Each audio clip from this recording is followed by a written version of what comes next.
So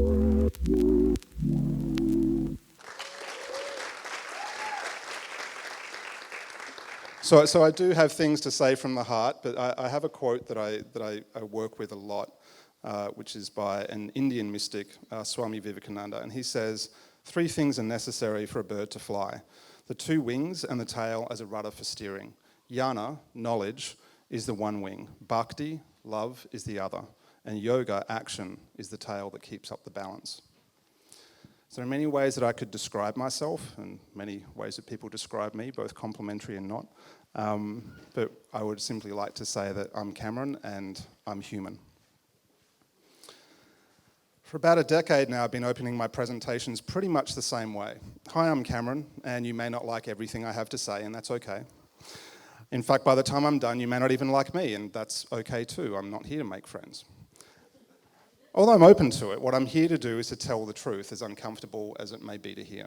And pretty much every presentation would go downhill from there. I've made a reputation for myself over the past 20 years by being that guy, you know, the one who looks for sacred cows and figures out how to make hamburgers out of them. That's pretty much what I've been doing professionally for the last 20 years. One of my friends and clients once called me a fierce angel, and I felt really good about that, preening my wings and going into battle, polishing my armour. I branded myself uncompromised, and I went out into the world every day, pretty much full-time, in a state of holy fury. My belief for a long time has been that we need to stop being so nice. We need to stop being so diplomatic. We need to get outraged and mobilised with great force in order to ensure the continuation of the human species.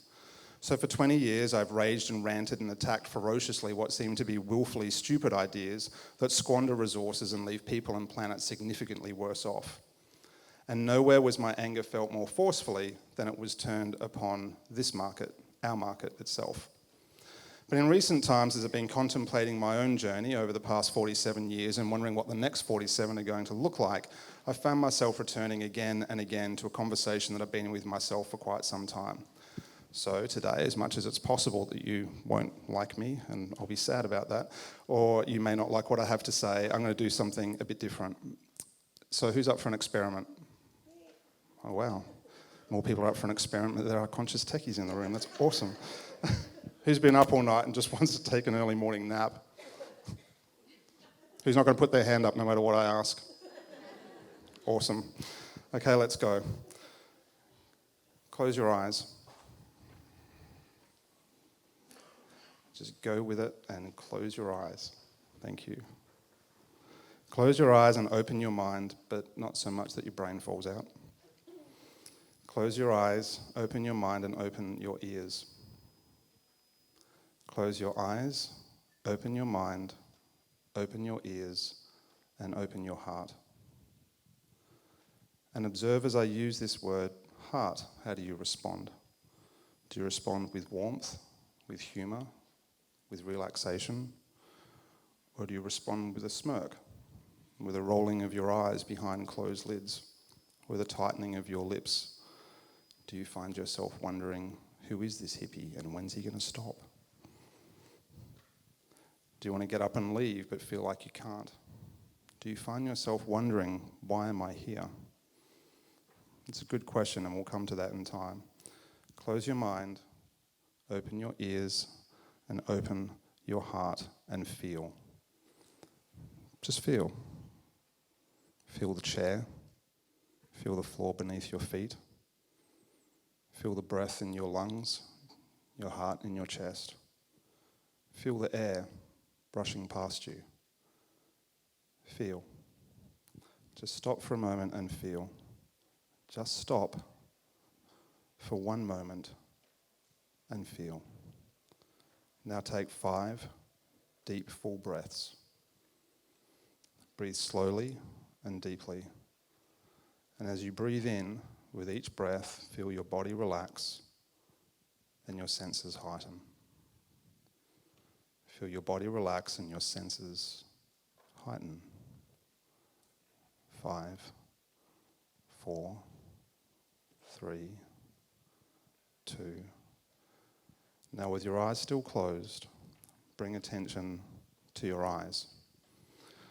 Bring attention to your eyelids, to the micro muscles around your eyes. Feel the muscles around your eyes and see if you can just let them relax. Hold your eyes gently closed like the lids have just fallen down over your eyes. Relax your eyes and notice how with your eyes closed there is no effort at all in seeing.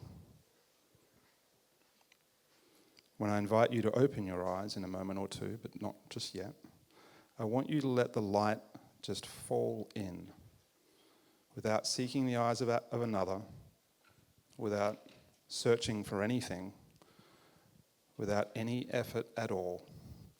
Open your eyes now and let the light fall in. You may or may not notice anything different, I don't know. But for me, this is my mosque, my temple, my church. This moment, there is no moving away from or toward anything. This moment of peaceful acceptance is my sanctuary. And when I move from here as a human, without titles, without attachments to organizations or beliefs about anything, I move with clarity, purpose, and decisiveness. It may or may not be that way for you, but why not try it on for a day or two and notice if you notice anything different. We live in potent times. Every day, it seems, brings us simultaneously closer to extinction and salvation. Every day, we observe and experience the unconscionable brutality and the incontrovertible compassion of humanity in equal measure. Every day, we turn on the TV, tune in the radio, or jump online and discover that in ways both large and small, the human species has both honoured and failed not only its future generations, but its current ones as well. And if you're anything like me, every day you wake with the fervent hope that on this day you might participate in shaping something new, something better, something lasting. Perhaps on this day, in this place, at this time, you might participate in writing a new human history.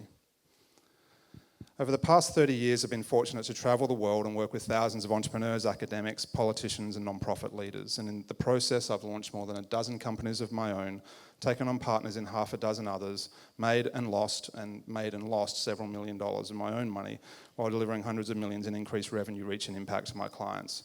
I've read thousands of business plans, pitched VCs, impact investors, and angel investors. I've half written a book, and obviously developed a really unhealthy fascination with the sound of my own voice. And what I've both observed and experienced is that no matter who you are, where you are, or what you believe, humans are all essentially the same. We think the same thoughts, make the same mistakes, and embrace what are fundamentally the same ideologies. In our world, the world in which we're standing today, a world in which we believe, I suspect, that we can both individually and collectively be a force for good, the same mistakes get made over and over and over again. Around the world, hundreds of millions of people are powering tens of millions of organisations and deploying trillions of dollars a year towards solving our most pressing social, environmental and economic challenges. And while there can be no denying that we've made great strides forward, there can also be no denying that we are now facing the greatest crisis in recorded human history. In 2015, the United Nations ratified what are now known as the Sustainable Development Goals. 17 wicked problems, and a wicked problem, for those who don't know the term, is a problem that we can identify but that we actually don't know how to solve. 17 wicked problems that demand urgent resolution. The Sustainable Development Goals, or SDGs, are not the only wicked problems on the planet today, but they're a pretty good lens for looking at the scope of the problems facing humanity and the potential rewards available for participating in their resolution. Now, some people are going to stand in front of a room of entrepreneurs and wind you up. They're going to tell you that you are the great shining hope of the future, that you, unlike those before you, have the answers. They'll express messages of hope and optimism and inspiration. Clearly, that's not me. They seek to elevate you, to make you believe in yourself and to believe in the power of your dreams, as well they should. Others will speak to the scope of the problem and make you utterly miserable. Intentionally or not, they will fill you with doubt. They'll talk about things like climate change and nuclear proliferation and all of the systems that are collapsing, the systems that humans rely upon for our survival. Others like me, and I suspect like you, certainly most technologists that I've ever spoken to, will encourage clear thinking, straight talking, situational awareness. Has anyone in this room ever seen the movie 8 Mile with Eminem? That's an impressive number of hands to go up. Okay. So I think that is required viewing for any entrepreneur. And here's why. Eminem's character is a talented yet insecure wannabe rapper. He lives in a trailer park with his mum and spends most of his time when he's not working fantasizing with his friends about how life will be when they make it. And yet, despite every effort he makes, he continues to fail. At one moment, what I consider to be the defining moment of the film, he turns to his friend after being dropped off at the factory where he works after a particularly horrendous night out and says, "Do you ever wonder at what point you need to stop living up here and start living down here?" And from that moment, he starts working hard and saving money and making his dreams a reality and not living in the fantasy. So at what point do you stop living in a fantasy? To what point do we stop living in a fantasy and make peace with reality so that we can move forward in life as conscious technologists from a place of truth? So here is the truth. The greatest challenges facing humanity today, those 17 Sustainable Development Goals, are going to cost between $50 and $100 trillion to solve. $50 to $100 trillion to solve. That's somewhere between 5 and 10% of global capital market flows. And if we pick just one of them, SDG 6, water sanitation and hygiene for all, it's a $1.7 trillion problem to solve. So we need another $1.7 trillion in the next 12 years just to solve one of these 17 wicked problems, if those goals are going to move from goals to actually being a reality. With that $1.7 trillion challenge, there's no single entity that has that much capital, liquid capital. No single entity can put that money on the table right now today and say, here is the money to go and solve this. And even if they could do that, even if there was any entity that had that much cash to put it down on the table, there is no single organisation that has either the organisational capacity and operational capacity to absorb it, nor the intellectual capacity to actually solve that problem by themselves. Which means we're never going to get there doing things the way that we do them. Collaboration is not a nice to have. It's not a value to espouse or a culture to promote. Collaboration, in the language of technologists, is a functional requirement if we as a species are going to face down and defeat the greatest existential threats to our survival. So before I go on, I've got a confession to make. I am not a natural collaborator. I grew up always being the smartest person in the room. The fastest runner on the track, the fastest swimmer in the pool. I won awards for creative writing and classical music. I played in concert halls and orchestras. In kindergarten, when I was only 5 years old, I would send my teammates off to play in the sandpit when we were given some group task to engage with. I believed, and I guess I sometimes still do, that whatever was in front of me was going to get done faster, better, and more enjoyably if I just did it on my own. Then one day I realised the futility of this way of being. I realised that the greatest challenges facing humanity have in some cases been millennia in the making. I recognised that much smarter, much more experienced and much better informed people than me had been working on these issues for some time, in some cases over many generations. I realised I had fallen victim to the unwitting arrogance of my youth and blinded by my white male privilege into thinking that I was smart enough and talented enough to actually be able to fix these problems on my own. I had visions of being Times Person of the Year, speaking on the floor of the General Assembly, being celebrated as a person of great vision and integrity and making sweeping changes with a magical sweep of my hand and making a bunch of money along the way. But the truth is I'm a rounding error, and so are you. There are 7.4 billion people on the planet, and there are over 108 billion who are no longer here. All of the humans currently alive on the planet today represent less than 7% of all humans who have ever lived, and you are one person of that 7%. This means that this magnificent, independent, radiant you are less than a rounding error. This means that as much as you may think that you matter in the great sweeping expanse of humanity, in the vastness of the universe, you don't really matter that much at all. And neither do I. that I've got the mic. One of the key questions I ask all of my clients, colleagues, and business partners before I commence work with them is, do you want to be the one to do it, or do you want to see it done? If the answer is I want to see it done, then you're a natural-born collaborator.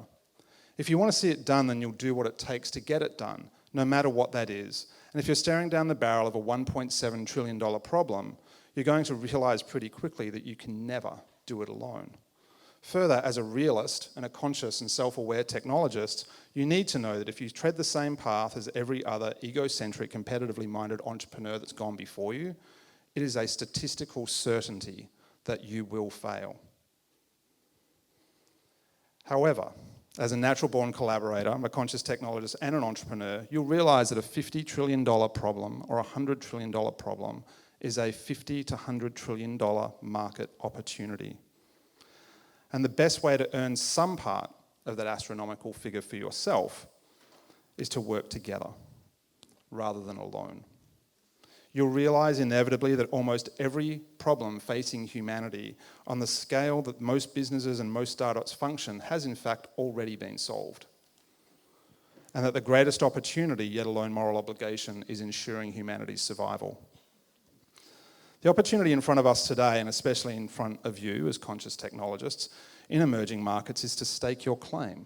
It's to step into the problem space and to find a way to engage with the work that's already being done, to contribute to it, to make it better, to ask hard questions, and equally to shut up and listen. And we in the West, white middle-aged dudes like me, who have such vast and unearned privilege, need to shut up and listen too. And the simple truth is that there is wisdom everywhere. And as much as the lived experience of living in emerging markets is essential for developing robust and effective solutions to the types of challenges faced in these types of places, so too is the lived experience of others. In fact, the labels we so often use to describe ourselves do more to separate us than unite us. We need to come together, black, white, brown, man, woman, transgender, emerging markets, developed nations, global south, all these ridiculous and divisive labels that we use, and start behaving as citizens of the world. The smartest person in the room is the room. Let me say that again. The smartest person in the room is the room. The collective intelligence, experience, knowledge, capital, skill, and compassion in this room dwarfs that of any one of us.